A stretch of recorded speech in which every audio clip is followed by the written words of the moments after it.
Bom, então lá no Instituto de Pesquisas Econômicas, eu tive a oportunidade de deixar alguns trabalhos publicados. Eu fiz trabalho sobre abastecimento de Fortaleza e eu fiz um trabalho de uma profundidade que eu acho significativa, que foi o diagnóstico socioeconômico do Ceará, em 2 volumes. E 2 volumes que são 2 volumes pesados. O título eu já imagino qual seja. Eita, lascou. Né? Então, e aí esse trabalho, ele teve a participação de Guimarães Duque, que era o cientista da seca, considerado. Francisco Alves de Andrade, homem da área da zootecnia. Ari de Sá Cavalcante, Lauro Oliveira Lima. Só peso, Então, nós tivemos Francisco Nelson Chaves, José Lito Gondim Pamplona, e a coordenação desse trabalho, eu tive a honra de ser um dos coordenadores. João Parente, que eu citei ainda há pouco. Durou quanto tempo esse trabalho? Esse trabalho foi 1 ano e qualquer coisa. São 2 volumes. 2 volumes, né? São 2 volumes. E esse trabalho foi demandado pelo governo Virgílio Távora. E no governo Virgílio Távora, 63 ele assumiu. 60. E o governo Virgílio Távora, há um fato curioso. Eu, quando me graduei em 1960,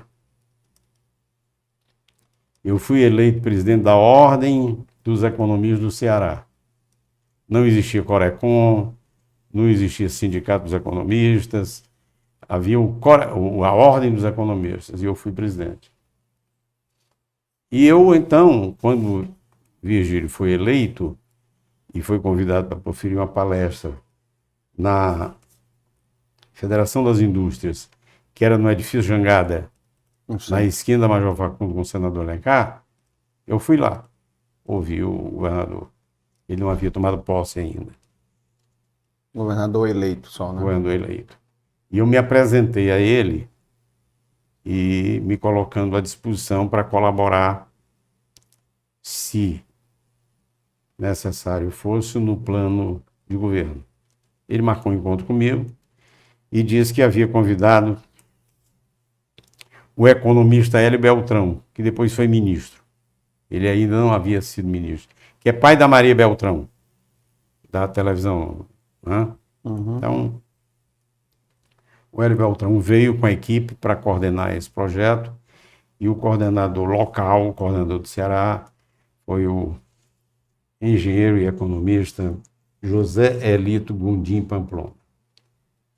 Então ele conversou com a equipe toda, discutiu alguns trabalhos, e lá pelas tantas vão para o Rio de Janeiro, e eu recebo um telegrama me convidando para participar da equipe no Rio. E eu fiz parte do Plameg.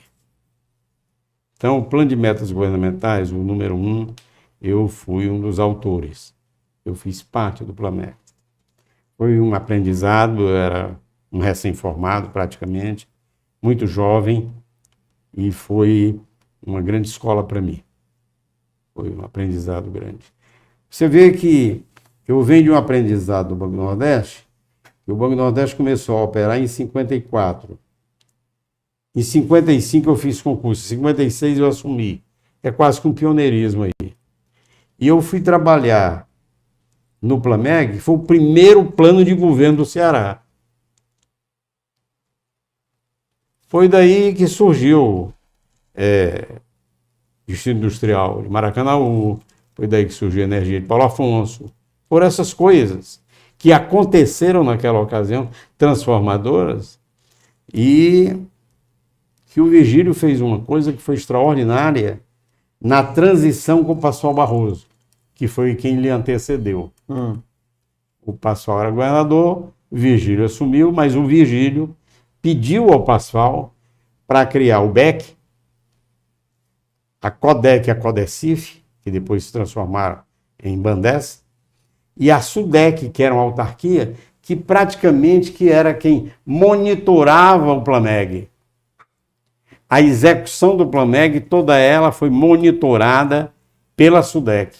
Isso dá um diferencial em relação a todos os outros planos de governo que se sucederam. Ele tinha uma autarquia acompanhando o Plameg e executando as metas. Eu acompanhei tudo isso de perto. Eu dirigi inicialmente o grupo de pesca, pela minha origem, quando trabalhei com abastecimento, me dediquei muito à economia pesqueira, porque foi no período em que o Ceará iniciou as exportações de lagosta com o Mr. Morgan, e houve uma transformação na estrutura de pesca, porque nós trabalhávamos com a jangada de Piúba, e o Mr. Morgan implementou a jangada de Tábua, e depois colocou um motor de centro, e dava mais autonomia de mar, e podia ir até os locais onde estavam as lagostas, e demorava mais, tinha maior permanência no mar.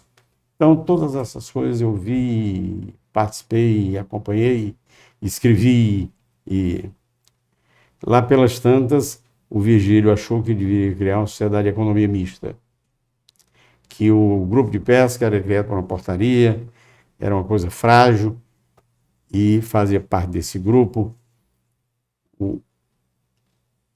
um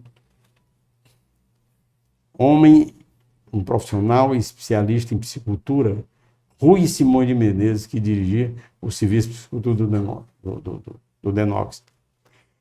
Era um dos maiores conhecedores de piscicultura do mundo, Rui Simões de Menezes. E na área da lagosta era o Melquiades Pinto Paiva, que partiu há pouco mais de 1 ano, 2 anos, se muito, mas era quem mais conhecia a lagosta, e ele participou daquela, como foi chamada, da Guerra da Lagosta. Nós tivemos... Guerra da Lagosta? Guerra da Lagosta. Nós tivemos um problema sério com relação à França, entendeu? E não podia vir buscar lagosta no nosso território. E então o Virgílio peitou o Ministério de Relações Exteriores, colocou o Melquiades lá dentro da reunião, e o Melquiades foi decisivo para que se estabelecesse as 200 milhas, que nós temos essa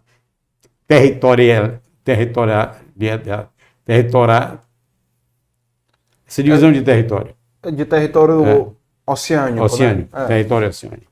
200 milhas. São 200 milhas.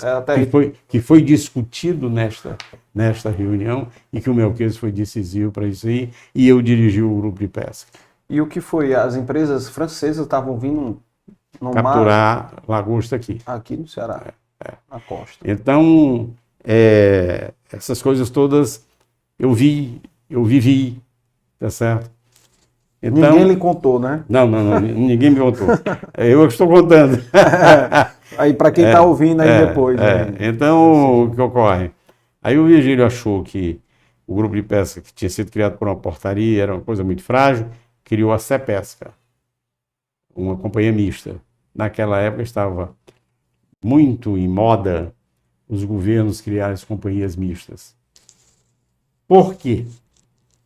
Porque a economia, a estrutura de poder centralizada, Secretaria de Educação, Agricultura, Secretaria de Saúde, as secretarias, eram centralizadas, era tido como administração centralizada. Ao passo que essas aí, as sociedades de economia mista, fundações, era descentralizada. Então não estavam sofrendo as amarras das licitações, das prestações de contas, naquela formalidade que era a economia centralizada. Quer dizer, era um tipo de modelo que andava mais rápido, que corria mais, que tinha mais velocidade, tinha outro ritmo. Mas, com a evolução ou involução, tiveram que enquadrar também essas entidades, porque houve muito desvio de comportamento de alguns gestores. Mas Virgílio saiu, entrou o doutor Plácido, né? Plácido Castelo, e naturalmente eu tive que ceder lugar para uma outra pessoa, e eu, que me considerava um especialista em pesca, fui substituído por um candidato a deputado não eleito.